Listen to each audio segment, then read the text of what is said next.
I'm Claire Bennett, and I'm 29 years old. People always say betrayal has a sound. For me, it wasn't shouting. It wasn't a slam door. It wasn't even the words themselves. It was laughter. The kind of carefree laughter that only comes from someone who believes they're completely alone. For almost 3 years, I believed I had found the man I would spend the rest of my life with. His name was Ethan Walker. If you'd met us a month before everything collapsed, you probably would have described us as one of those steady couples everyone quietly expected to get married. We rarely argued. We had routines, Sunday brunches, Friday movie nights, grocery shopping together. The kind of comfortable life people mistake for permanent happiness. I certainly did. After surviving a devastating car accident 2 years earlier, my priorities had changed. A drunk driver had rear-ended my car, leaving me with months of physical therapy and lingering back pain that still flared whenever it rained.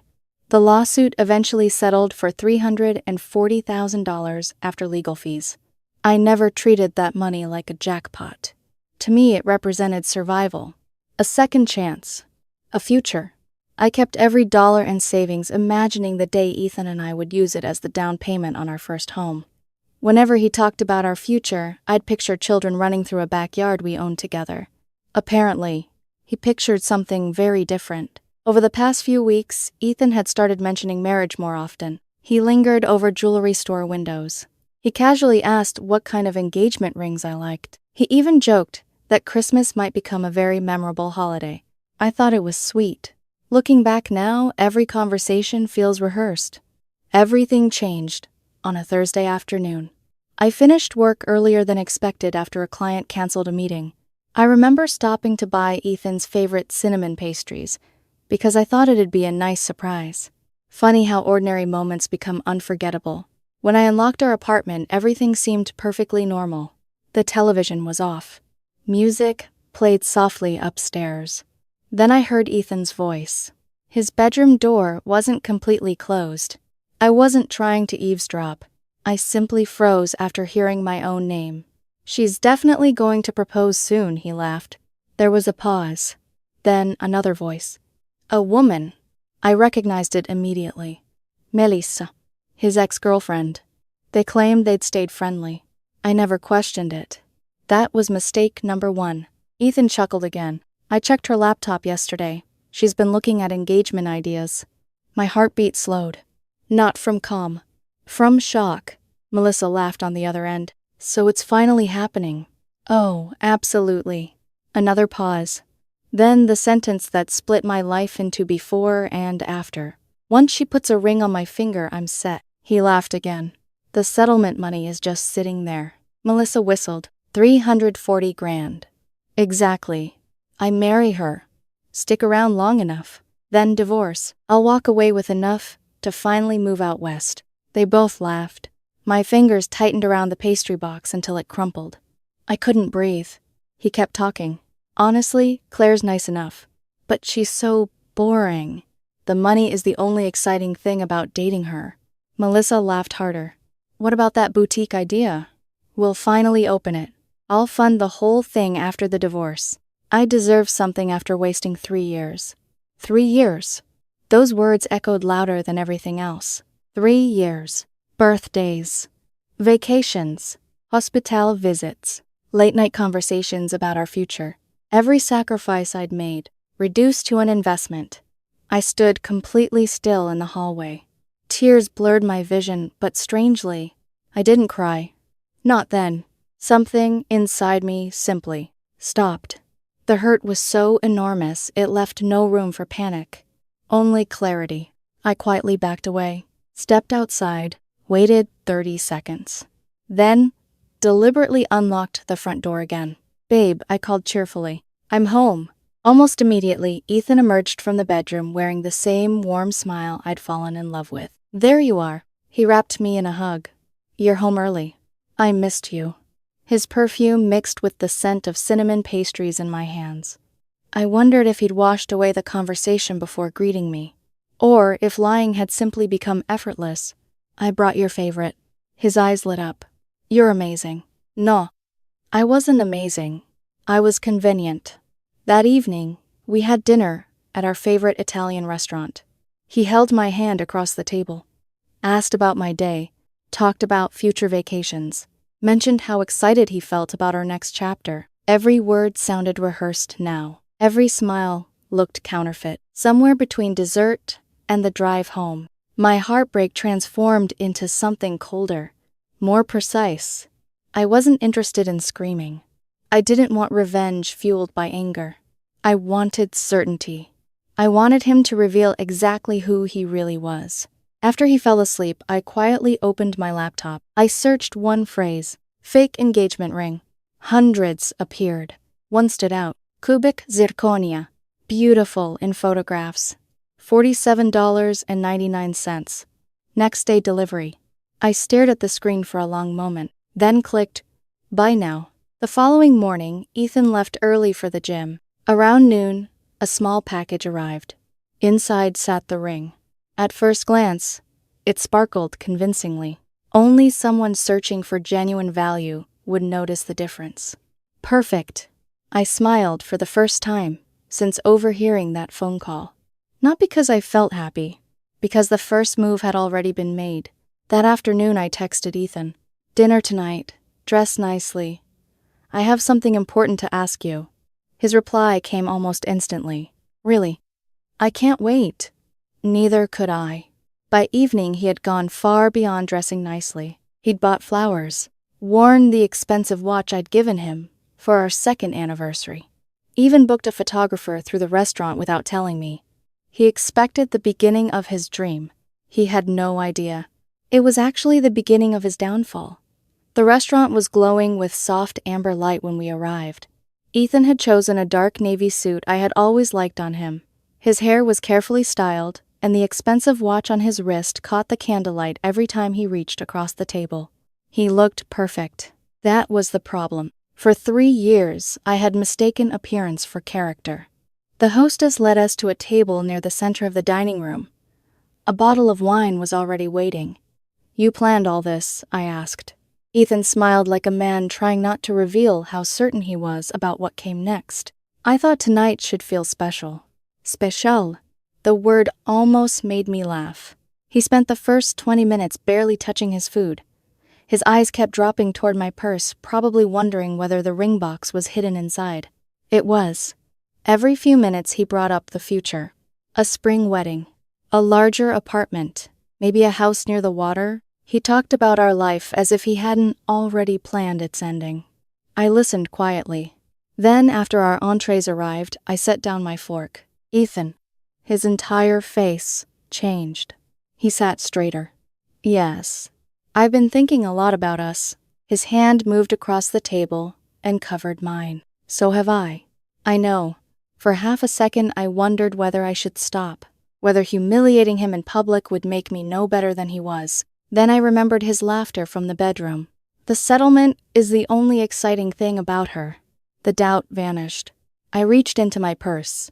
The moment Ethan saw the small velvet box, his lips parted. Someone at the next table noticed. Then, another person. Within seconds, half the restaurant understood what was happening. I stood, walked around the table, and lowered myself onto one knee. Phones appeared almost immediately. Ethan covered his mouth with both hands. His performance was flawless. Ethan Walker, I said, forcing my voice to remain steady. Will you marry me? He didn't look at the ring. Not once. He screamed, yes. Then he threw his arms around me so quickly I nearly lost my balance. The restaurant erupted in applause. A waiter congratulated us. Someone near the bar shouted, "Kiss her!" Ethan kissed me, while strangers recorded the moment. To everyone watching, we were deeply in love. Only I knew I was standing inside the final scene of a relationship that had already died. When we sat down, he finally examined the ring. I watched carefully. At first, his smile remained wide. Then he tilted the stone toward the light. The cubic zirconia reflected too sharply, throwing off a strange rainbow sparkle. Something flickered in his expression. Confusion, suspicion, maybe disappointment. But he recovered quickly. It's beautiful, he said. I'm glad you like it. He slipped it onto his finger and immediately began photographing it. One picture against the candle. One with the wine glass. one with my hand resting beneath his. Within minutes, he had posted the announcement online. He kept checking the reactions as they arrived. Congratulations. Finally, that ring is gorgeous. He smiled at every comment. Then he leaned toward me. How much did you spend? There it was. I took a slow sip of wine. Enough. He laughed awkwardly. No, seriously. I wanted you to have something meaningful. His eyes returned to the stone. Of course. Throughout dinner, he repeatedly lifted his hand toward the light. He showed the ring to the waiter, to a couple at the next table, to the photographer he had secretly hired. By dessert, his excitement had become calculation. We should get it appraised, he said, for insurance. So soon. My mother's friend owns a jewelry store. She'll do it for free. I smiled. That sounds reasonable. He relaxed slightly. Monday. On the drive home, Ethan talked non-stop about venues, guest lists, and honeymoon destinations. I barely heard him. Monday had already become the only thing I could think about. That morning he woke before 7. Normally, he worked remotely in sweatpants and an old college sweatshirt. But that day, he wore business casual trousers, polished shoes, and a crisp white shirt. He stood in front of the mirror, admiring the ring. I'm meeting my mother's friend at 10, he said. Wanna come? I have a meeting. He looked disappointed. Or maybe nervous. Can you get away afterward? I'll try. He kissed my cheek. I can't wait to hear what she says. Neither could I. 20 minutes after he left, I called my office and said I wasn't feeling well. Then I drove to the jewelry store. Across the street was a cafe, with large windows facing the storefront. I ordered coffee, chose a seat near the glass, and waited. Ethan arrived at 1012. He walked inside confidently, holding his left hand slightly forward so the ring remained visible. 9 minutes later, Melissa arrived, his ex-girlfriend. She hurried into the store, without noticing me across the street. That confirmed something I had already suspected. This wasn't simply about an appraisal. They wanted to celebrate together. Or perhaps calculate together. Another 10 minutes passed. Then 15. At 1034, they emerged. Ethan's face was crimson. Melissa was talking rapidly, her phone pressed against her ear. Ethan gestured toward the store with sharp, furious movements. Then his phone appeared in his hand. Mine began ringing. I watched his name flash across the screen. I let it ring. He called again. On the third attempt, I answered. Hey, where are you? His voice was strained. At work. Why? There's a problem. What kind of problem? The jeweler's equipment isn't working properly. I almost smiled. Then try another store. No. Claire, you need to come here. I'm in a meeting. Melissa said something in the background. Ethan snapped at her to be quiet. I leaned back in my chair. What happened? Silence. Then his voice dropped. The ring isn't real. I let several seconds pass. What do you mean? They tested it 3 times. It's cubic zirconia. That can't be right. It is right. His voice cracked. It's worth maybe $50. Around me, the cafe continued normally. Milk steaming, cups clinking. A woman laughing near the counter. Meanwhile, my relationship was collapsing exactly according to plan. Maybe the jeweler made a mistake, I said. She didn't. How do you know? Because she has been doing this for 25 years. His breathing became uneven. Claire, did you know? Know what? That the ring was fake. Why would I propose with a fake ring? I don't know. That's what I'm asking. Maybe I was scammed. Then tell me where you bought it. I paused deliberately. A jewelry store downtown. Which one? I don't remember the name. His voice hardened.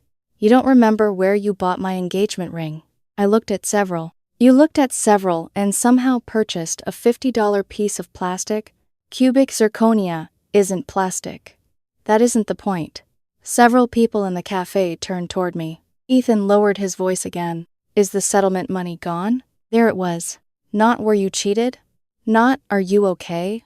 Not did you lose money? He asked whether the settlement still existed. The money is safe, I replied. Then why would you buy this? I told you. Maybe the store switched it. Stop lying. I need to return to my meeting. No. Where are you? At work. I'm coming there. Before I could respond, he ended the call. I finished my coffee, drove to my actual office parking lot, and waited. Ethan arrived 14 minutes later. His car swung into the space beside mine so sharply that the tires squealed. He climbed out, marched toward my window, and held up his hand. Explain. I rolled the window down. There's nothing to explain. The ring is fake. You've mentioned that. Did you know? I looked at him carefully. His anger was real, but beneath it was something stronger. Fear. His plan had depended on the ring representing security. Now the ring represented uncertainty. Yes, I said. His face went still. What? I knew. You knowingly proposed with a fake ring. Yes. Why? To see what you would do. He stepped backward. What kind of sick test is that? The kind you failed before you even knew you were taking it.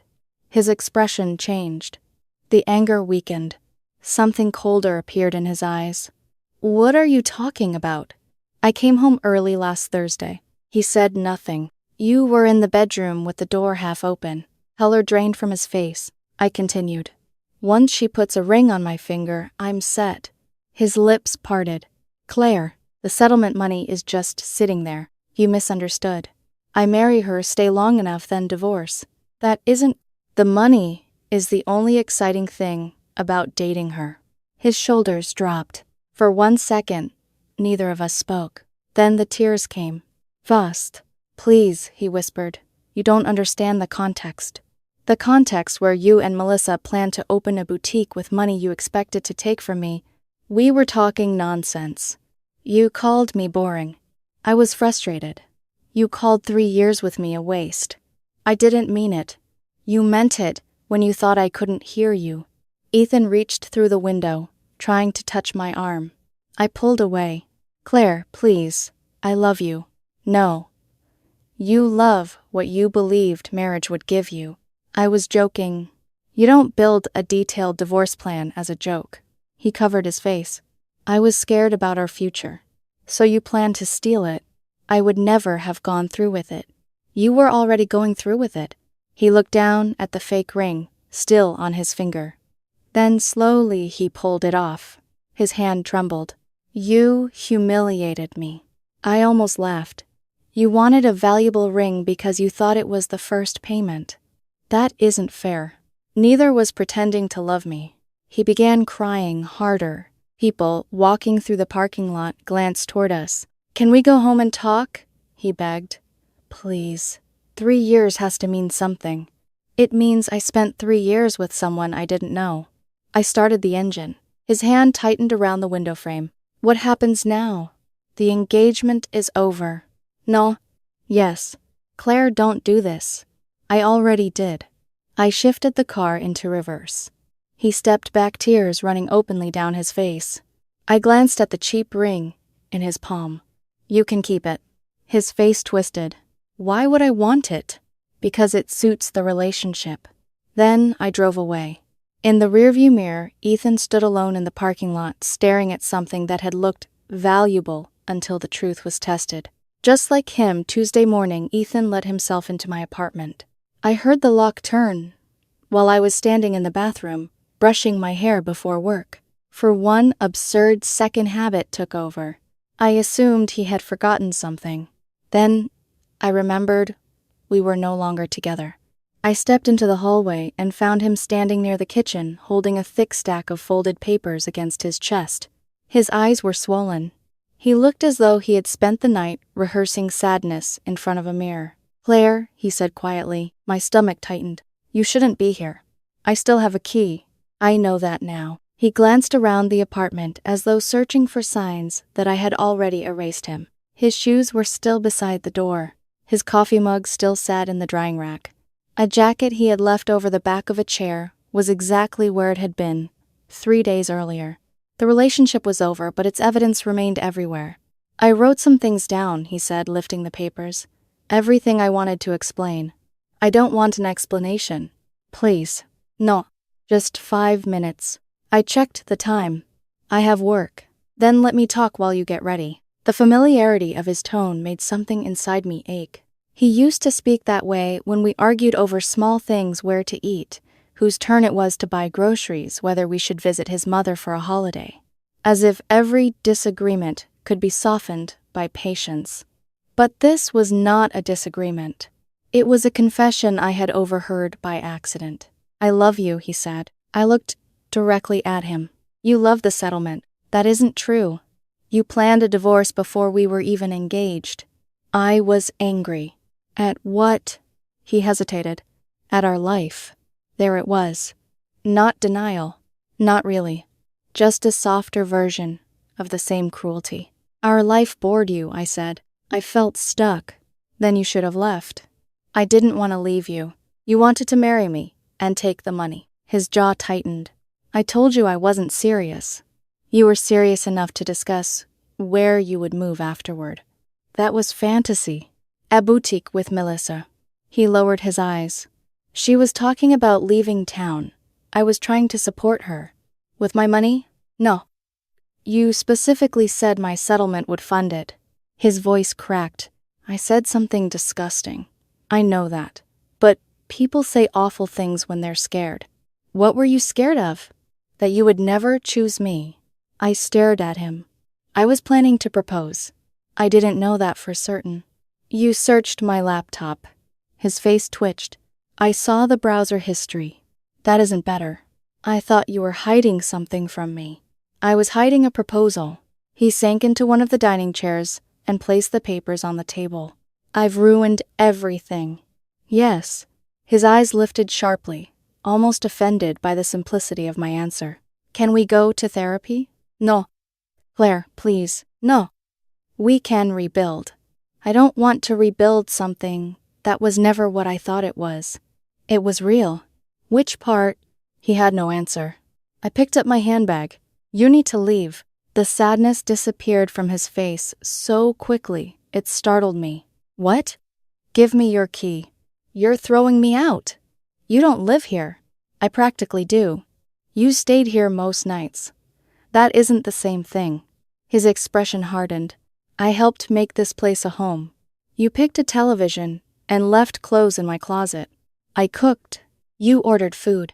I cleaned. We have a cleaning service. I supported you after the accident." The words landed harder than he probably intended. I remembered him bringing me ice packs during physical therapy, helping me stand when my back locked, driving me to medical appointments. For years, I had treated those memories as proof that he loved me. Now, he was listing them like invoices. "You supported me because you were my boyfriend," I said. "That means nothing now. It means you don't get paid for it." His face changed again. The grief vanished. Anger replaced it. "You think everything is about money." I nearly laughed. "You are the one who planned a marriage around my bank account. You humiliated me. You humiliated yourself. My mother's friend told everyone the ring was fake. You asked her to examine it. You knew what would happen." "Yes, that was cruel." "So was pretending to love me." "I did love you." "Then why was Melissa the person you planned your future with?" He stood abruptly, knocking the chair backward. The sound cracked through the apartment. "You don't understand our friendship." "I understand enough." She was going through a breakup. "So you comforted her by planning to rob me." "It wasn't robbery." The moment he said it, both of us went still. I watched him realize the mistake. "What would you call it?" I asked. He looked away. "I didn't mean it like that. You thought you were entitled to part of the settlement. We were building a life together. It was compensation for my injuries. If we got married, it would affect both of us. Not if I protected it." His eyes snapped back to mine. "What does that mean?" I should not have enjoyed the panic in his face, but I did. "It means I spoke with someone after the accident. The settlement was kept separate. You talked to a lawyer." I made sure I understood how to protect myself. He swallowed. "So even if we got married, I wouldn't have had access." "Not automatically." The fury that passed across his expression lasted less than a second. But it was enough. I saw it. The last fragile part of me that still wondered whether I had misunderstood him finally went quiet. "You knew," I whispered. "Knew what?" "You knew enough about the money to care whether marriage gave you access." "No." You looked disappointed just now. "I was shocked you were planning against me. Protecting my own settlement isn't planning against you. It proves you never trusted me. I stared at him in disbelief. You searched my computer, discussed divorcing me for money, and now you're offended that I protected myself. His voice rose. You proposed with a fake ring to trap me. No. I proposed with a fake ring to reveal you. He grabbed the stack of papers and threw them across the table. Several pages slid onto the floor. You're unbelievable. I'll survive. You think you're better than me because you have money. No. I think I'm safer without you because I have money you wanted. He moved toward the door, then turned. You'll regret this. Give me the key. He laughed bitterly. You really think I'd come back? You came in this morning without permission. For a moment, I thought he might refuse. Then he pulled the key from his pocket and dropped it on the floor. It struck the wood with a small metallic sound. Keep your apartment, he said. Keep your boring life. I plan to. He slammed the door behind him. I stood alone among the scattered pages. One had landed face up near my feet. At the top in Ethan's handwriting were the words, "Things Claire owes me emotionally." I did not read the rest. That afternoon I changed the locks anyway. Wednesday morning his mother called. I almost ignored the number, but something told me the conversation would matter. Claire, she began without greeting me, we need to discuss what you've done to Ethan. What I've done? He hasn't eaten properly in days. That isn't my responsibility. He is devastated. So am I. You don't sound devastated. I don't perform pain for people. Her voice sharpened. This fake ring stunt was vicious. Did he tell you why I did it? He explained that you overheard a private conversation and twisted it. I repeated his exact words. He was joking. About divorcing me for money. You clearly don't understand how people talk when they're upset. He was laughing. Ethan uses humor when he's uncomfortable. He sounded very comfortable planning a boutique. Silence. Then she sighed, as though I were an unreasonable child. He loves you. He loves what he thought marriage would give him. You are being cruel. No, I'm being careful. Relationships require forgiveness. Forgiveness requires remorse. He apologized. He apologized until he realized the settlement was protected. Then he became angry. Another silence. This one lasted longer. He told you that he didn't need to. You're reading into everything now. I ignored too much before. I'm done doing that. Her tone shifted, less maternal, more businesslike. Ethan needs to collect his belongings. I'll place them outside the apartment at an agreed time. He should be allowed inside. No. He has lived there. He stayed there. You cannot just lock him out. His name isn't on the lease. This is incredibly petty. This is safe. My son would never damage your property. Your son planned to use my marriage as a financial strategy. I don't know what he would do. She inhaled sharply. How dare you speak about him that way? I am describing what happened. You've always looked down on him. That is what he's telling you now. He said you controlled everything. We had separate accounts. He said you used money to make him feel small. I paid for most things because I earned more. He said you reminded him of that constantly. I never did. You bought him a fake engagement ring. After hearing him plan to take my settlement, you have no proof of that. I don't need proof to end a relationship. Her voice became cold. You may regret how you're handling this. Is that a threat? It's advice. Then, here's mine. Tell Ethan not to contact me except to arrange the return of his things. I ended the call and blocked her number. Thursday afternoon, Melissa sent me a message. It began politely. Too politely. Claire, I know this is uncomfortable, but I think you should understand what really happened. I read the entire message twice. According to Melissa, she had been struggling after a breakup. She had been speaking dramatically about her own ex, and Ethan had only joined in to make her feel less alone. He had never truly intended to marry me for money. The boutique conversation was supposedly a fantasy they had discussed for years. At the end, she added, also proposing with a fake ring was emotionally abusive. You owe him an apology. I stared at the screen. Then I typed, so, were you helping him plan to take my settlement? Or were both of you inventing an imaginary crime to support each other emotionally? I added, and how did the boutique depend on money Ethan didn't own? The message showed as read. Seconds later, her profile disappeared. She had blocked me. By that evening, the story had spread among our mutual friends. Not the real story. Ethan's version. A colleague named Daniel called me after work. "Claire, I don't know whether I should get involved," he said, "but Ethan is telling people you financially abused him." I closed my eyes. "How?" "He says you controlled all the money, refused to share anything, and gave him a fake ring to punish him for asking about marriage. He never had access to my accounts because we weren't married." That makes sense. He wasn't punished for asking about marriage. He was exposed for planning a divorce. Daniel went quiet. "You actually heard him say that, word for word, about the settlement?" "Yes."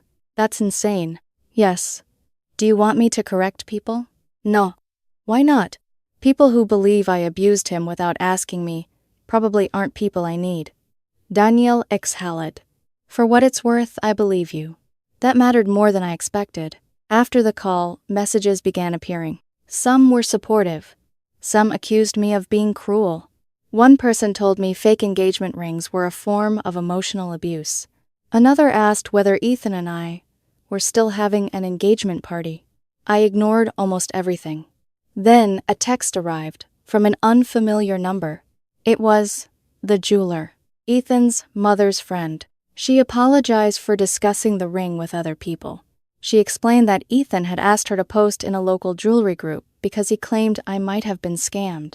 After learning more about the situation, she had deleted everything. Her final sentence caught my attention. "I now believe he wanted the situation made public for reasons he did not explain to me." I thanked her.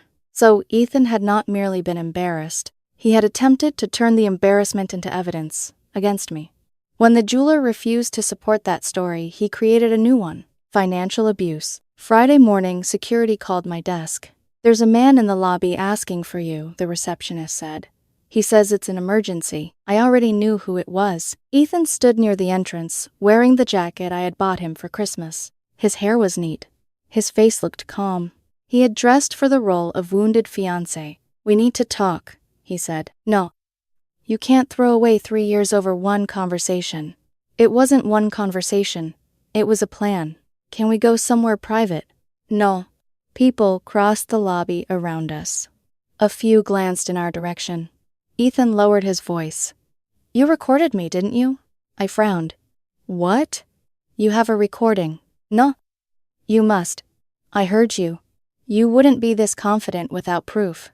"I don't need proof." "Yes, you do." "For what?" "To accuse me." "I'm not suing you. I'm not reporting you. I'm simply refusing to marry you." His jaw tightened.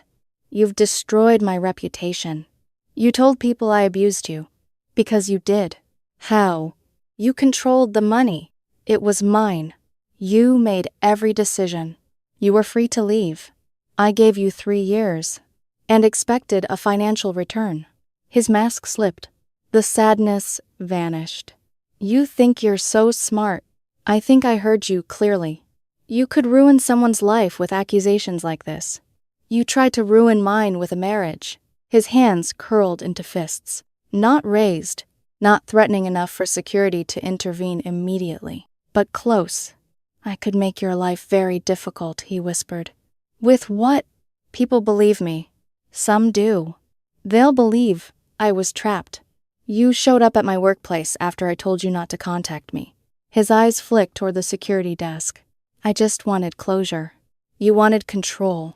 You don't get to decide what I wanted. I get to decide who enters my life." A security guard began walking toward us. Ethan noticed. His voice dropped even lower. "You're going to regret humiliating me. If you contact me again, I'll document it as harassment." "You can't threaten me. That isn't a threat." The guard stopped beside us. "Is everything okay?" I kept my eyes on Ethan. He was just leaving. For several seconds, he didn't move. Then his face twisted. "I hate you." "That makes this easier." He turned and walked out through the glass doors. I watched until he disappeared into the parking lot. Only then did I notice my hands were trembling. My boss found me near the elevators. "You okay?" I gave him the shortest version possible. He stared at me for several seconds. Go home. I can work. Claire. I don't want him to take another day from me. That was the truth. Ethan had already taken 3 years. He wasn't getting another hour. I returned to my desk. For the first time since overhearing that phone call, I understood what I had escaped. I had lost a boyfriend. But I had not lost the settlement. I had not lost a house. I had not lost half a life to a marriage built on deception. 3 years and $47.99. It still hurt, but compared with what it might have cost me, it was beginning to feel like a bargain. 3 weeks passed after Ethan appeared at my workplace. For the first 7 days, he didn't contact me. No calls, no massage, no dramatic appearances outside my apartment. The silence should have felt peaceful. Instead, it felt unnatural. After weeks of emotional chaos, quiet became its own kind of warning. I kept expecting my phone to light up with another apology, accusation, or threat disguised as concern. Nothing came. So I tried to move forward. I worked late. I met friends I had neglected during my relationship. I packed Ethan's remaining belongings into cardboard boxes and left them with the building manager at an agreed time. I deleted hundreds of photographs from my phone, then restored some of them from the recently deleted folder because I wasn't ready to erase 3 years in a single afternoon. Healing wasn't as clean as ending the relationship. Some mornings I woke up furious. Other mornings I missed him. Not the real Ethan. The version of him I had believed existed. That distinction mattered, but it didn't make the grief disappear. I also started looking for a therapist. The accident had taught me how quickly a body could be damaged. Ethan taught me the same thing about trust. During the 2nd week, a certified letter arrived. The return address belonged to a law office. For a moment, I just stood in the lobby staring at the envelope. Then I laughed. I already knew who was behind it. Inside was a formal-looking demand letter, claiming Ethan had suffered financial and emotional harm during our relationship. According to the letter, I had promised long-term financial support. It also suggested we had established something resembling a common-law marriage. We hadn't. Our state didn't recognize common-law marriage. Ethan had never been on my lease bank account insurance policy or legal documents, but the letter continued. It claimed he was entitled to compensation for services he had provided throughout the relationship. Cooking, cleaning, emotional support, household management, career sacrifices. I read the list twice. Ethan ordered takeout 4 nights a week. I hired a cleaning service twice a month. His largest career sacrifice had been turning down a weekend promotional event because we had already booked theater tickets. Then I reached the amount. $85,000. I laughed so hard, I had to sit down. The laughter slowly faded when I realized how serious Ethan must have believed this was. He had taken the same relationship he called boring and converted it into an invoice. I called the attorney who had advised me after the accident. He read the letter while I waited on the phone. Then he started laughing too. "This is nonsense," he said. "So I don't owe him anything. Based on what you've told me, no." Should I respond? Absolutely not. What if he files? Then we respond properly. But this looks like someone searched legal phrases online and tried to make them sound threatening. I looked again at the letterhead. An actual lawyer signed it. Some lawyers send demand letters based on whatever their clients claim. That doesn't mean the claim has merit. Could this affect the settlement? No. The settlement remains separate, especially since you never combined it with shared assets. Relief passed through me so quickly, my eyes watered. My attorney continued, "Save every message. Document every contact. If Ethan keeps appearing at your home or workplace, we discuss a protective order." I understand. And Claire, yes, do not engage emotionally. He may be trying to provoke a response he can use. That advice was easy to understand, harder to follow. Part of me wanted to send Ethan a photograph of the letter with a laughing emoji. Another part wanted to ask how he could put a price on the same relationship he claimed I had destroyed. I did neither. The letter went into a folder. I never heard from that law office again.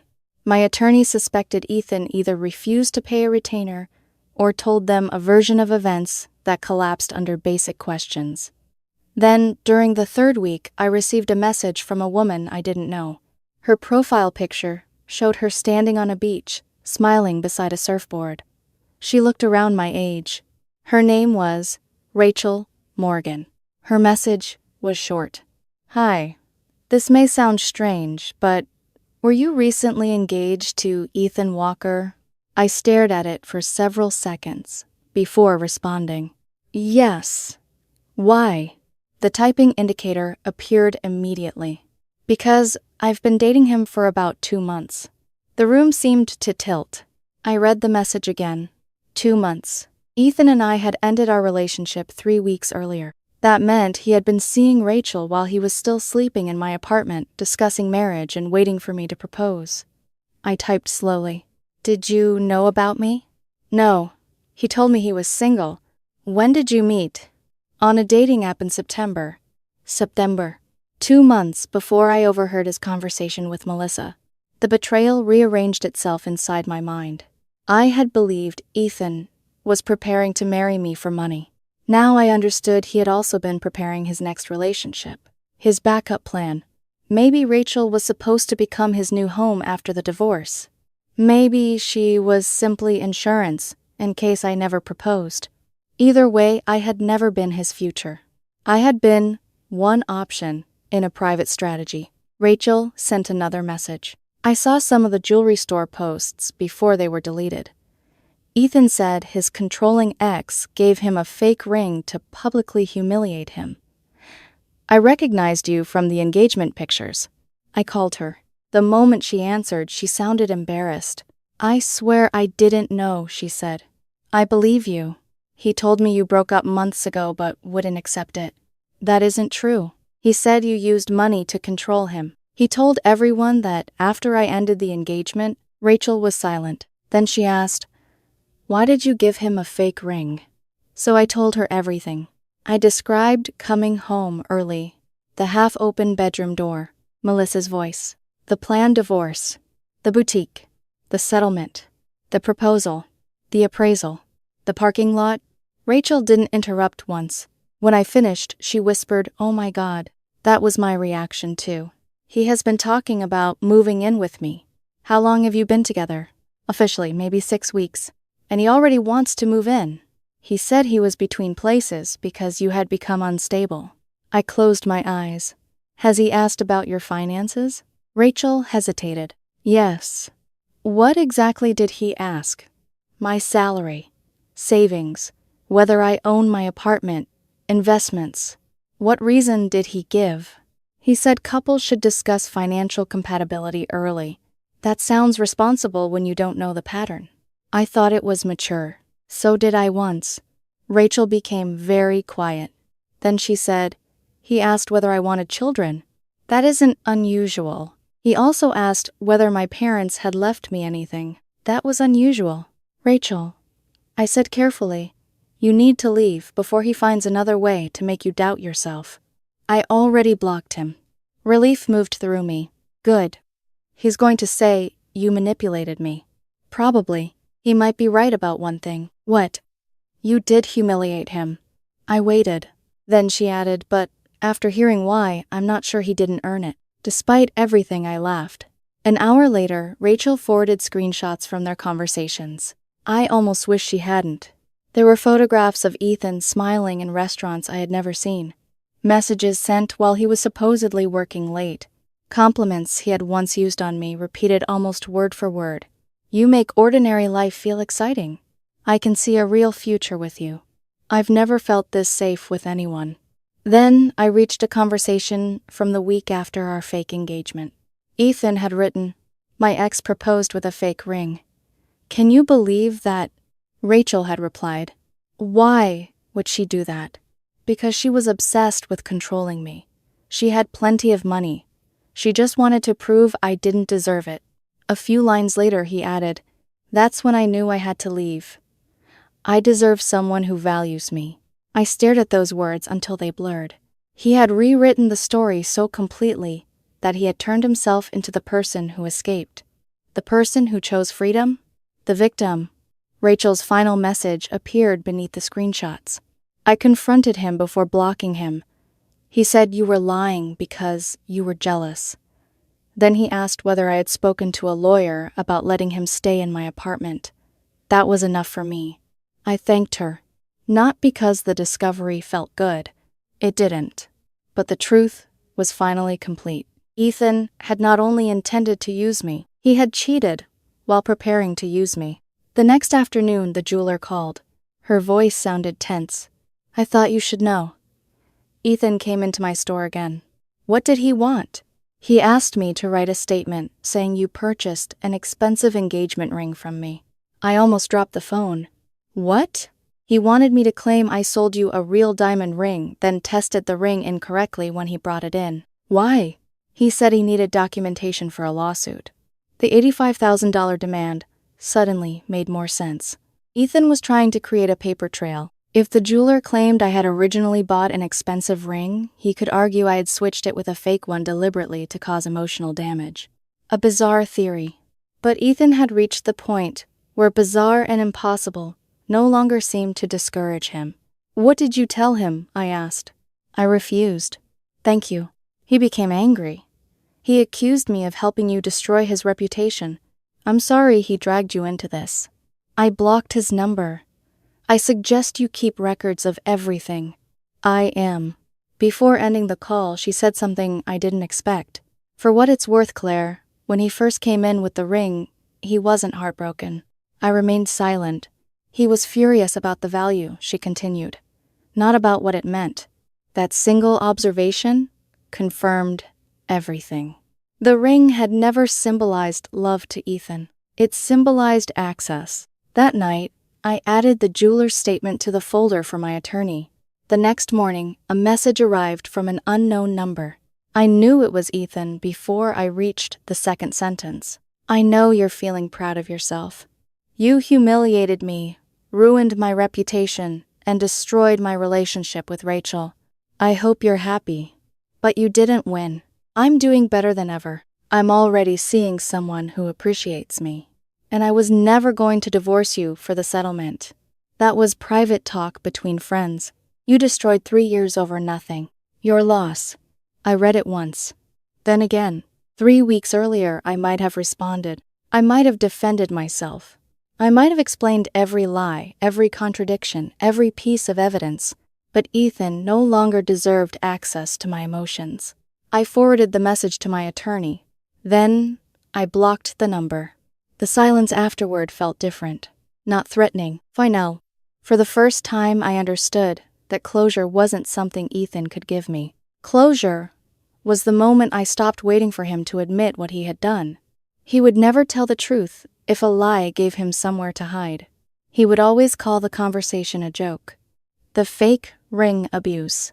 The cheating a misunderstanding. The lawsuit fairness. The threats heartbreak. There would always be another version. Another excuse. Another woman. Another target. Ethan was right about one thing. I was proud of myself. Not because he had been embarrassed in the jewelry store. Though I would be lying if I said I felt no satisfaction watching his plan collapse. I was proud because I trusted what I heard. I didn't convince myself I was being paranoid. I didn't ignore the cruelty because 3 years felt too expensive to lose. I didn't accept a false apology just because loneliness frightened me. I acted. Could I have confronted him immediately? Yes, but he would have denied it. He would have warned Melissa, deleted messages, invented a context, cried, blamed stress, told me I had invaded his privacy. The fake ring forced him to respond before he understood what I knew. It showed me his first instinct. Not concern. Not confusion. Money. The settlement remains untouched. All $340,000. I still plan to use part of it for a house, but it will be my house. My name on the deed. My choice of neighborhood. My furniture. My walls. My future. For years, I imagined building a home with Ethan. Now I understand that a home built with the wrong person is only another kind of trap. I also enrolled in a cooking class. It sounds small, maybe even silly, but I had wanted to take one for more than a year. Ethan always promised we would go together. There was always a reason to postpone it. Too busy, too tired, too expensive. Not his thing. My first class starts next month. I'm going alone. Some days, I still miss him. I see a joke online and instinctively reach for my phone. I pass a restaurant we loved and remember him reaching across the table for my hand. Those memories do not become fake simply because he was dishonest. My love was real. My effort was real. My grief is real. But so is the truth. I lost 3 years. That hurts. But I didn't lose my settlement. I didn't lose a house. I didn't lose half my future in a divorce. I didn't wake up 10 years from now beside someone who had been calculating the value of leaving me. I lost 3 years and $47.99. Compared with the life I almost lost, that was a bargain. The fake ring is still in my desk drawer. Ethan left it in one of the boxes outside my apartment. At first, I wanted to throw it away. Instead, I kept it. Not because it reminds me of him. Because it reminds me of what happens when something is tested. Under restaurant lights, the ring looked valuable. In photographs, it looked flawless. To strangers, it represented love. But the moment someone examined it closely, the illusion disappeared. The same was true of Ethan. For 3 years, I admired the shine. One phone call showed me what was underneath. Not everything that glitters is gold. Sometimes it is only cubic zirconia with delusions of grandeur. And sometimes the most expensive mistake is the one you refuse to stop paying for, simply because you've already invested years in it. I'm done paying. My life may be boring. My personality may be boring. My plans may be ordinary. But they belong to me. And for the first time in years, that feels more valuable than any diamond Ethan could have pretended to deserve.